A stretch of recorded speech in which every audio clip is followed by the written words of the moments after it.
Hello YouTubers. Earlier this morning I did a long video on how to make the inside of your mold or your frame for your Easter eggs, ladybugs. So what I did here was I had already made the inside of this with the newspaper, and of course I don't have one to show you. It's on the other side of the room as usual. I'm never ready for these videos, never. Anyway, with this one what I did was, it's pretty solid, so I'm going to squeeze it, and look at my finger, you'll see the pressure. Just the proof is in the fingers. I'm squeezing, my fingernails are turning white. I'm also squeezing on this side, and as I let go, there's not much expansion. So there's no air pockets, like big loose areas of paper. You might find one or two in there. Now up here, what I did was I have two small balls of paper, and I covered it, glued them to the main one to create the oval egg shape. The emphasis, by the way, is going to be on the top here. I did the same thing here on the bottom. And then it gets more accurate as you apply the paper mache. Now the other thing I'm going to do is, I don't have to, but just another, again, is another experiment or method. When I have the paper mache mixture ready, I'm actually going to coat this whole egg in a layer of glue. And then I'm going to apply the paper mache. And I have a gut feeling that that's going to create a really beautiful, solid shell. Ironically enough, we're talking about eggs. But your first coat, frankly, should really be the thinnest. It dries out faster, too. Like on this one, I did thicker. This is going to be, what is this going to be? This is going to be an egg. I did not, however, on the first one, pay attention to the detail of making this oval shaped. This looks more like a dinosaur egg. This is far from finished. I have to apply, I can see, at least 2 to 3 more coats. This is going to take about 2 to 3 days because you have to let it dry. I don't use oven. I just let it air dry. Although one trick I have figured out is I put it in a brown paper bag after it's dry enough where it won't stick to the bag, and I put it on one of the radiators, and the heat there helps quicken up the drying process. This is a mold I made out of clay, so it's rock hard.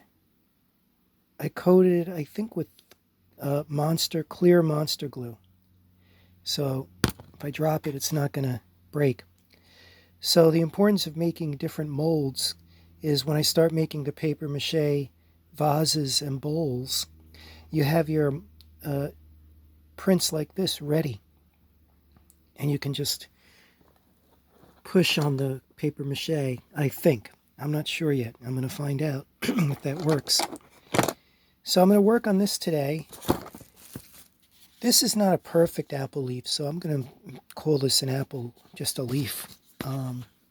If I have the baby ladybug, well, this is the big one.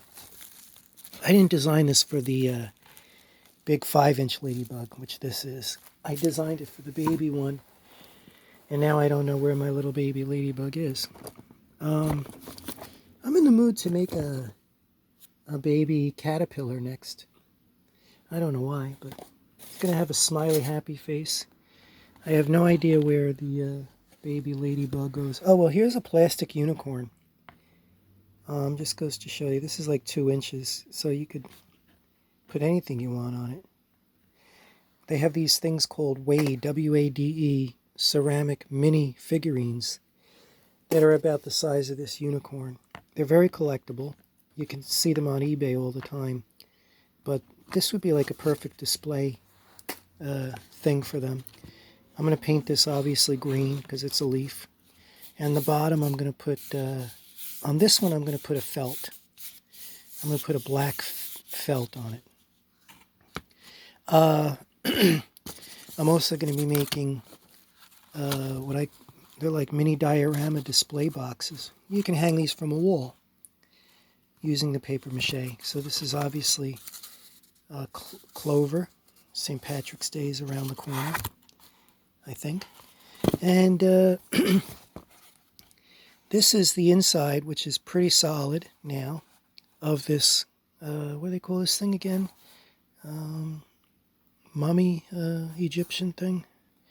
Oh boy, I can't remember what it's called. Coffin, not a coffin, tomb.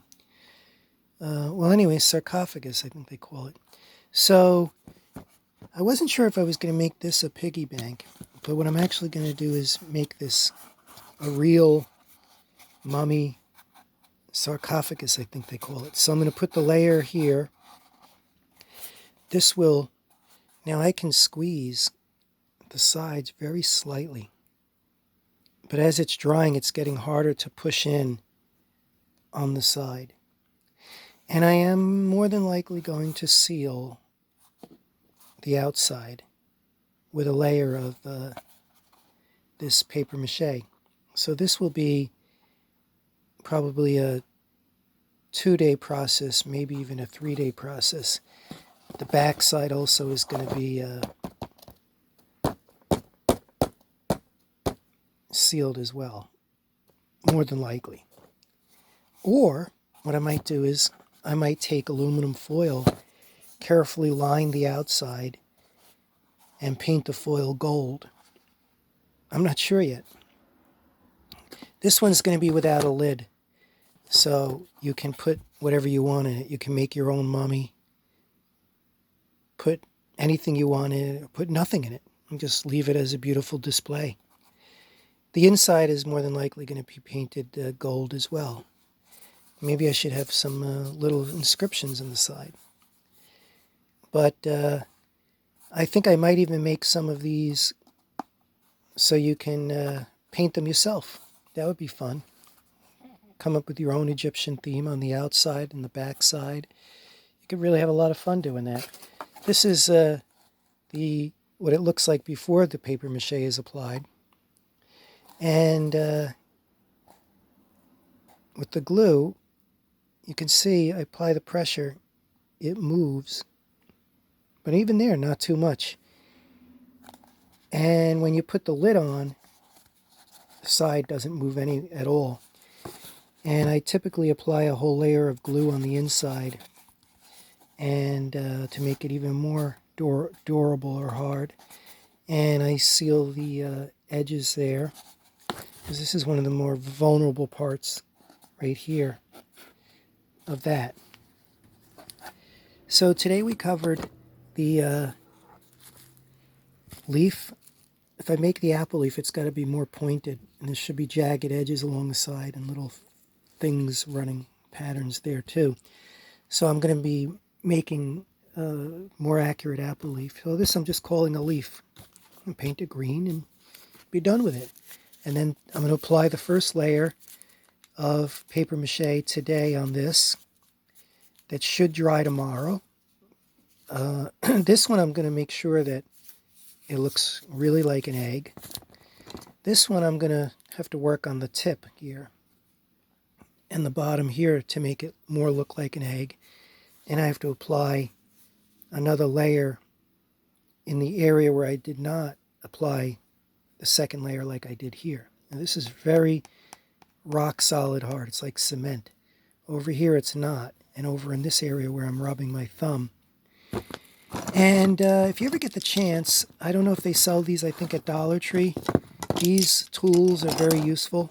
Very, very useful. So you got to use your hands, but these for smoothing, I use this for smoothing the edge. That's how I got this so smooth. And I could have made it smoother. But it doesn't really work well on this, because when I try to do this, I am banging up against this. So I'm going to start using this.